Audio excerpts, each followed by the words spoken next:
Hello સૌ હરિભક્તોને જય Swaminarayan. Abu ધાબીના BAPS Hindu મંદિરને 2024માં UAE અને મેન પ્રદેશના શ્રેષ્ઠ કલ્ચરલ પ્રોજેક્ટનો ખિતાબ મળ્યો છે। મેન એટલે UAE અને નોર્થ આફ્રિકાના 22 દેશનું જૂથ છે।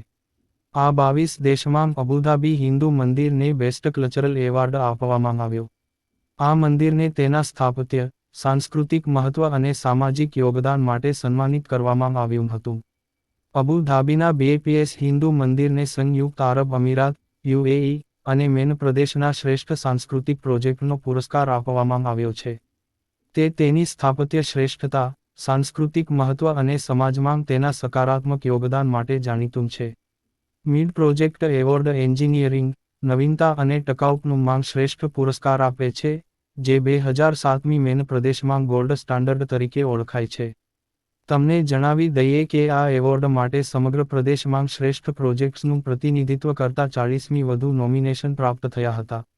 BAPS હિન્દુ મંદિરના મહંત પૂજ્ય બ્રહ્મવિહારી સ્વામીએ કહ્યું, આ એવોર્ડ માત્ર BAPS હિન્દુ મંદિરની ટેકનિકલ અને આર્કિટેક્ચરલ ઉત્કૃષ્ટતાને જ પ્રતિબિંબિત કરતું નથી, પરંતુ તેની રચનાને પ્રેરણા આપતી એકતા અને સંવાદિતાની ભાવનાને પણ પ્રકાશિત કરે છે। UAEના પ્રમુખ શેખ મોહમ્મદની ઉદારતા અને મહંત સ્વામી મહારાજના માર્ગદર્શનને કારણે આ સ્વપ્ન સાકાર થયું। એન્જિનિયરિંગ અને ડિઝાઇન, તકનીકી નવીનતા, પ્રોજેક્ટની અસર અને ટકાઉપણું જેવા માપદંડો પર મૂલ્યાંકન કરાયેલ, મંદિર તેની જટિલ કારીગરી, નવીન અભિગમ અને શાંતિને પ્રોત્સાહન આપવા માટે સમર્પણ માટે બહાર આવ્યું છે।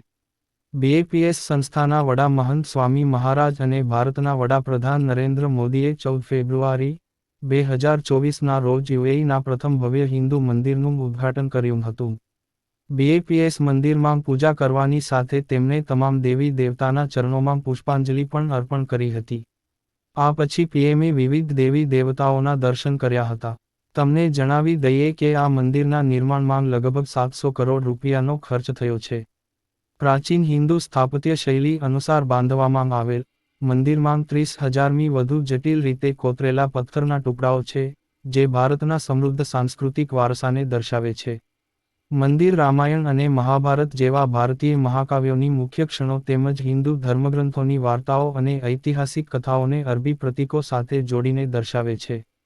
આ ઉપરાંત, મંદિરમાં અરેબિયન, ઇજિપ્તિયન, મેસોપોટેમિયન અને ભારતીય પરંપરાઓ સહિત વિવિધ પ્રાચીન સંસ્કૃતિઓની 250મી વધુ મૂલ્ય આધારિત વાર્તાઓ કોતરવામાં આવી છે। આ મંદિરના ઉદ્ઘાટન બાદ આજ સુધી એટલે કે માત્ર 9 મહિનામાં 15 લાખથી વધુ મુલાકાતીઓ અને પ્રવાસીઓ મંદિરના દર્શન માટે આવી ગયા છે। તો તમામ હિન્દુ ભક્તોને નમ્ર વિનંતી કે આ મંદિરના લીધે સનાતન ધર્મનો ખૂબ પ્રચાર થઈ રહ્યો છે।